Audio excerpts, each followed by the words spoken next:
השעה 3:45. סיימתי סוף סוף את שיעור מדעים המשעמם, ועכשיו הגענו לסיוט הגדול והנורא מכל. המייאש, המתיש, הקשה. הפסקת צהריים בבית ספר פלך ירושלים. זה הזמן להוציא את המסכה מהתיק ולעטות אותה. אוי, כמה שאין לי כוח לזה. זה פשוט מכה. אני עוטה, מעדק, קושר, שבטעות לא יראו מה יש מתחת, שלא יראו שקשה לי לתקשר. ואני יוצא לג'ונגל רווי המוקשים הזה שנקרא הפסקה. אוי, זה פשוט סיוט, כל דקה. מרחוק אני רואה ילד הולך לכיווני. אוי, זה לא טוב. סתום את הפה, תחייך, תסתכל לו בעיניים ותגיד לו יפה, היי תומר, מה נשמע? בלב אני חושב, מזעזע, לך מפה, אני לא סובל אותך. ואז אני אומר, נדיר, איזה כיף לראות אותך, בסה שלא היית בשיעור מדעים, היה ממש משעמם בלעדיך. בלב אני אומר, אוי שיט, למה אתה מספר לי דברים כאלה? גם סורי, מה זה מעניין אותי? אני לא פגשתי אותה ממילא, ובטח לא אכפת לי ממנה. גם היא סבתא, וזה גיל שמתים בו. אז העולם נוהג כמנהגו, ואני יכול ללכת מפה. לא גלעד, אתה לא יכול להגיד דברים מהסוג הזה, אתה חייב להראות שזה מעניין אותך. שכואב לך ביחד איתו בחזה, כי ככה באמת העולם נוהג, אתה לא רואה? וואו, ברוך דיין האמת, אוי זה נורא, איך הלכה בטרם עת, איך אלוהים כותב את הטובים ביותר, איזו טרגדיה נוראית, ואני לא משקר. זה באמת עוזר. סוף סוף אפשר ללכת לקולר. אתה יודע, אתה ממש טוב בלתת עצות, אולי תיתן לי איתה מה לעשות, פשוט חברה שלי אמרה לי אתמול שהיא רוצה לדבר, ולא בא לי לשקר, אבל נראה לי רוצה להיפרד, וזה חתיכת שבר. אתה חופר! את זה כמובן בלב אני אומר. עכשיו כבר הייתי יועץ זוגיות, ברור שאף אחד לא תרצה להיות איתך בחברות. כמה נוח להשתמש ככה באנשים רגילים במקום לשלם כסף לאנשי מקצוע שאשכרה עובדים בזה באופן קבוע. וואו, כואב לי לשמוע את זה. אם בלב יש שערה והיא רוצה לדבר, אל תפחד, פשוט תקשיב, תן לה להסביר ולברר.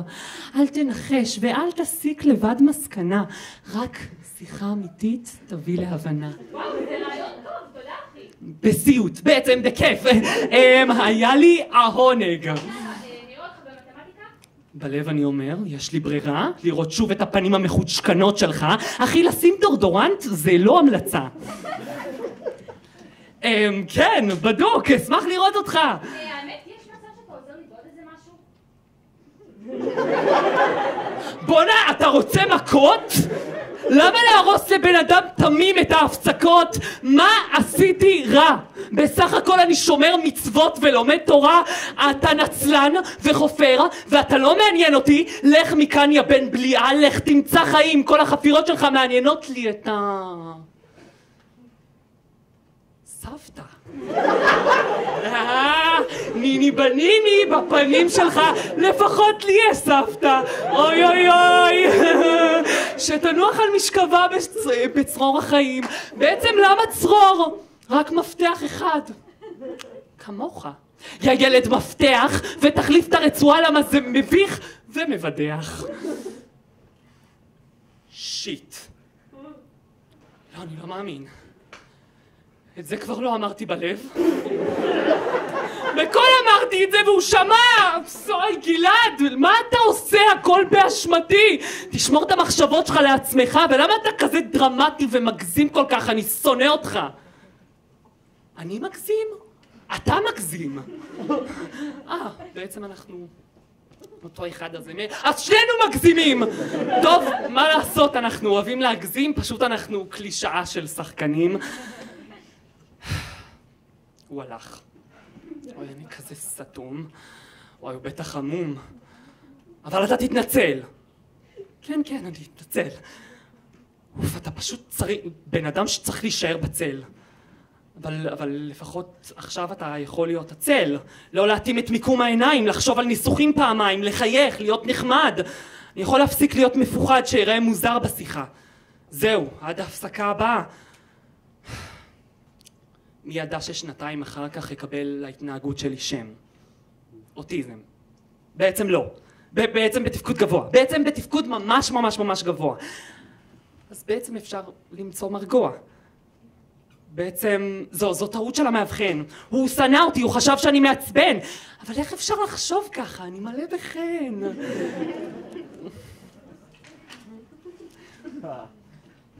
הוא חשב שיש לי בעיות. בעצם יש לי בעיות. בעצם אבל מעל יש מסכה. מה זה משנה אם אף אחד לא רואה, אם הכל בחשיכה? בעצם אין לי מושג מה שקר ומה אמת בחיים האלה. בעצם המסכה היא אני. אם הוריד אותה לא תראו דבר מתחת. היא ממש שלי. אני שחקן מהבכי הראשון בלידה. כבר אז אמרו, תינוק דרמטי, מה הוא בוחר? רק הגעת לעולם, תירגע. אני שחקן כזה שמחליף מסכות ומתאים לסביבה, וגם האוטיזם הוא קצת הצגה. וגם אני הרגיל קצת הצגה. אני שקר ואמת, וזה שילוב מוזר של אירוניה וייאוש, אבל לפעמים זו גם לטובה. ודווקא עם המסכה הזאת אני מרגיש הכי טבעי. כי המסכה היא אני.